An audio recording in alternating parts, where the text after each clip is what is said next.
What do you say when the person you're suing has been dead for over a century? The courthouse reeked of age, old wood, candle wax, and something sour, like damp earth. Jonathan Hale adjusted his tie, staring at the heavy oak doors before him. Beyond them lay the courtroom, the place where he was about to do the unthinkable, sue a ghost. The case had been whispered about in hushed tones across the small New England town. The defendant, Eleanor Blackwood, a woman who had died in 1894 under circumstances no one dared to discuss openly. Her mansion, long abandoned, was said to be cursed, its halls echoing with soft sobs at night, its mirrors fogging with words no human hand had written. Jonathan wasn't a man who believed in curses. He was a lawyer, sharp, precise, and grounded in law, not legend. But after the incident at Blackwood Manor, after the tragedy that took his wife, he had no choice. Something had to be held accountable, even if that something wasn't alive.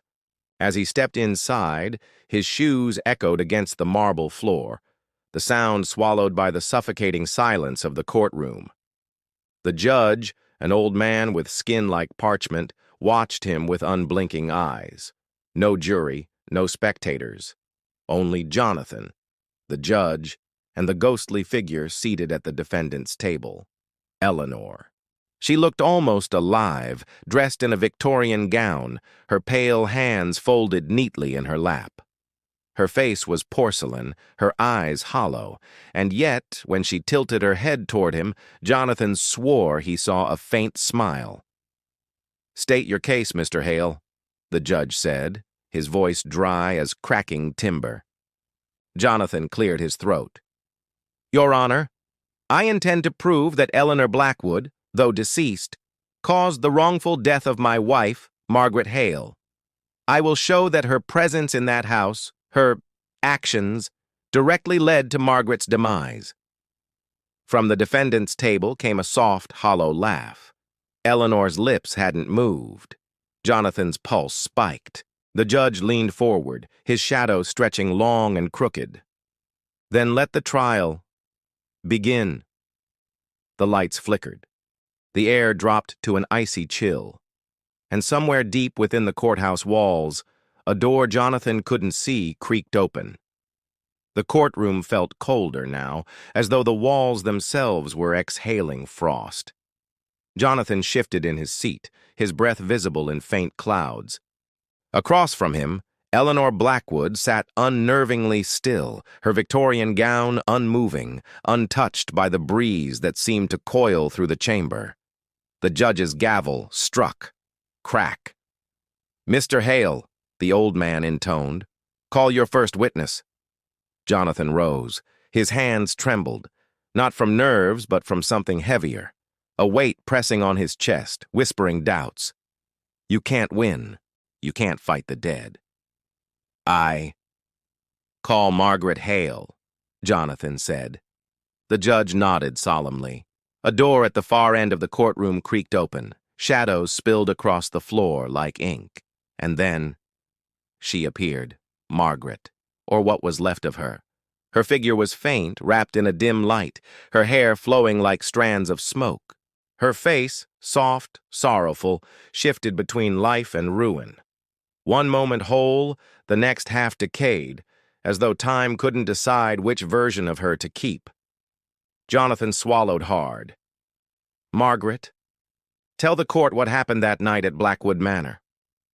Her voice drifted like wind through broken glass. "The house. It remembers. It hates. It feeds." Jonathan stepped closer. "Feeds on what?" Margaret's gaze turned toward Eleanor. "On fear, on grief, on guilt." Eleanor's hollow eyes glimmered faintly, her lips curling, just barely, into that same unsettling smile. Jonathan's throat tightened. He wanted to scream, to accuse her, to end this. But then he heard it, a whisper, not from Margaret, not from Eleanor. "You brought her here." Jonathan froze. "What?"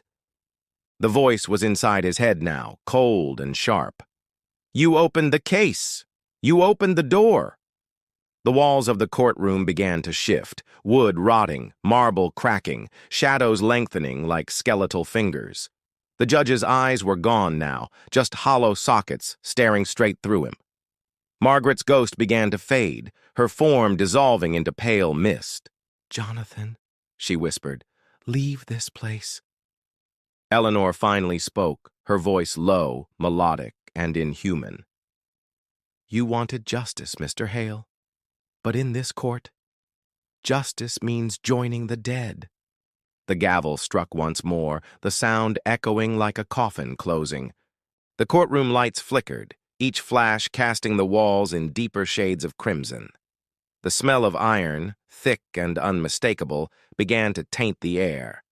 Jonathan staggered back, feeling the floor beneath him grow slick. He looked down. Blood. It seeped between the wooden planks, coiling like veins across the floor. Eleanor Blackwood rose from her seat with an elegance that mocked the carnage around her. Her gown was no longer pristine. It shimmered wetly, as though soaked from the inside. "Shall we begin the final arguments, counselor?" she purred. Jonathan's breath hitched. You're not real." "Oh, Jonathan," she whispered, tilting her head, "neither are you, not anymore." The gallery behind them erupted with movement. The once empty benches filled with twisted silhouettes, jury members with hollow faces, skeletal figures in tattered robes, all murmuring a single phrase in unison. "Guilty." Jonathan's hands began to shake violently. His knuckles cracked as if breaking from within. He stumbled toward the judge, but the bench was now a throne of bones, and the judge himself was no longer a man, just a torso stretched across a wooden frame, his mouth a jagged black hole. "Mr. Hale," the judge's voice was wet like meat tearing. "Step forward for sentencing." Eleanor glided closer, her form unraveling, revealing glimpses of muscle, bone, and something not human beneath. Her eyes burned white, searing into his skull. Jonathan's instinct screamed to run, but the exit had vanished, replaced by a wall of pulsating flesh. The doors breathed like lungs. Then from nowhere, chains lashed out, coiling around his arms and legs. Hooks tore into his skin, pulling him toward the bench. He screamed, the sound swallowed by the chanting dead. "Guilty! Guilty! Guilty!"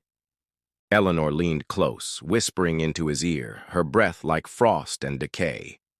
"The verdict is death. But here, death never ends." The gavel came down. Crack. Blood sprayed across the walls. Jonathan's scream was cut short, his body collapsing to the floor, lifeless, yet still twitching.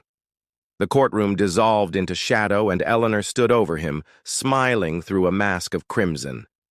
The final whisper echoed as the screen fades to black. "Case closed. Forever."